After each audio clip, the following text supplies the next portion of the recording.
Thank everybody for joining in to the Law Talk Radio. This right here is going to be the topic about Ro McClain and his mishaps. I just think personally he just don't want to play football. It just got to be to that level or that degree or to that fashion. It's just to the point now is that I'm getting numb to the news and all of the sports media and all these sort of things. And shout outs to Ultra Micro Budget and also Flyboy 24 DB for letting me know of what's going on out there on the streets. I was out of town, I was out of pocket when this news hit the floor. But outside of that, man, either the kid wants to play football or he don't. That's just the simplest thing ever in life. Either you have a passion to do it or you don't.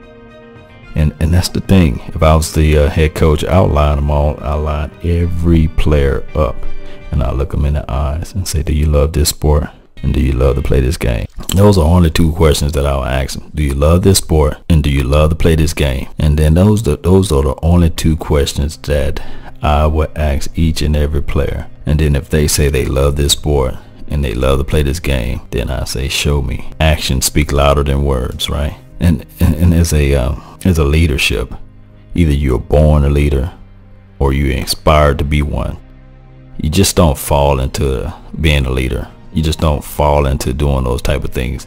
It's got to be something inherently built within inside of your fiber to go out, show up, to be a leader of man. That's something that's within you to say, hey, no, I'm not going to partake in this particular activity, or no, I'm not going to hang it up after I did my 20 reps. I want to do 22, you know. I want to give 10 more. I want to push myself. If you want to do an experiment with somebody, right? Just do this experiment right here. Next time you're going out for walking on a trail or a trace, a phenomenon happen. Either you're going to adjust to their pace or they're going to adjust to your pace. That's plain and simple. And that's what a leadership is. You know, it's all about adjustment. It's all about setting your mindset to the things that you want to hold and the things that you want in life. And that's just the thing that Rolando McClain don't want. And as a Cowboy organization, it's time out for that BS. You just got to line them up and say, hey, there's the door. I got to use you. I got to set an example for the rest of my people in order for us to accept this greatness. Because if I slap you on the wrist, who's to say that the other player will be able to see this transaction happen, see this occurrence happen, and they say, hey, Rolando McClain did it, you know. It's just that easy. It's just that easy, because you got fans out here who gave up their die-hard passion, emotions, and money too as well. You can throw that out there too as well for somebody to just take it. And what I can come up with is either Rolando McClain, he doesn't love football. And let's put that out there, right? And technically he don't love money. So he don't love football and he don't love money, or he don't like money, or he don't want money, but he want to smoke the weed or do the performance enhancement drugs or whatever the drugs of choice he may partake in. Time out. And like I say, shout out to Flyboy 24 DB and Ultra Micro Budget for tipping me in on this particular news, and DallasCowboys.com. I was out of pocket. I didn't know this was all going on. It's just crazy. I normally say, man, this is the off season. Not a lot of news out there, and that's good news for my Cowboys. But I see that that's a mishap now. All right, so phase 2 or phase 3 will be the next step. We already depleted on the defense side, right? And we really don't have anything going on in the middle of the defense. So first, we losing everybody on the defensive line, right? And now we losing everybody in the middle core. So what's next? A DB or something like that, or safe to do something ignorant, you know? But we can only look up to the positive aspect of this and know that something is going to happen, right? Something is bound to happen. Somebody's got to step it up. Sometimes in crisis or scenarios like this, opportunity present itself and all of the pretenders get out of the way and the contenders gets in the way and be able to perform on Sunday.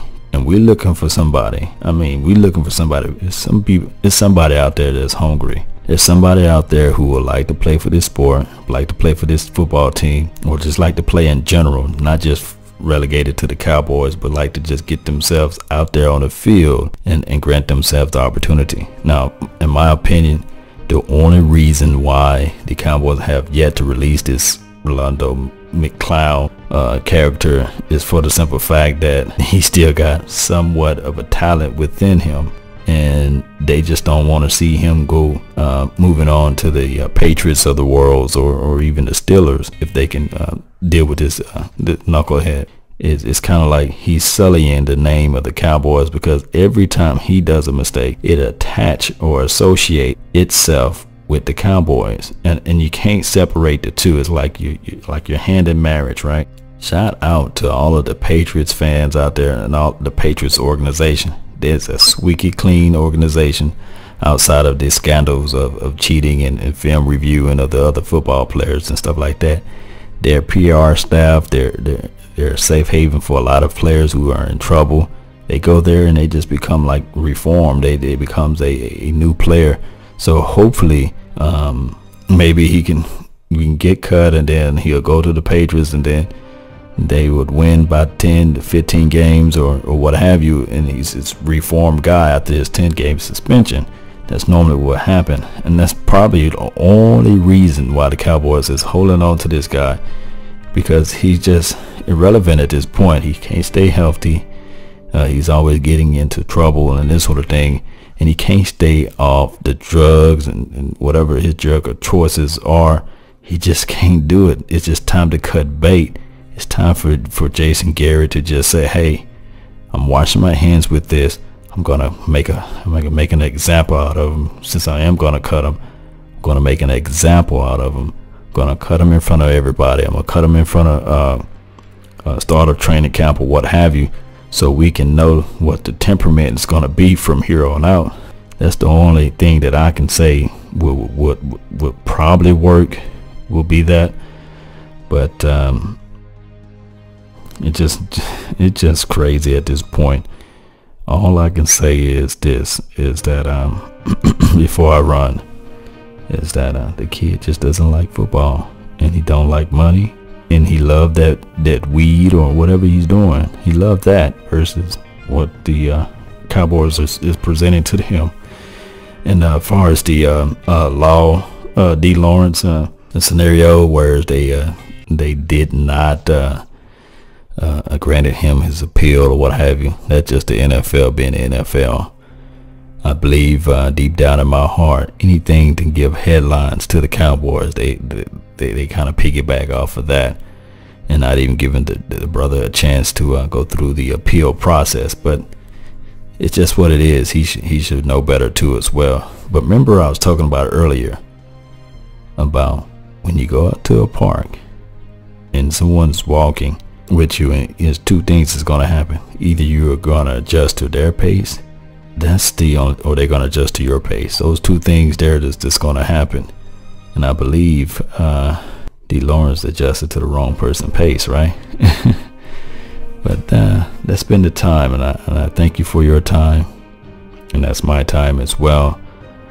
Remember, you're listening to nothing but the best.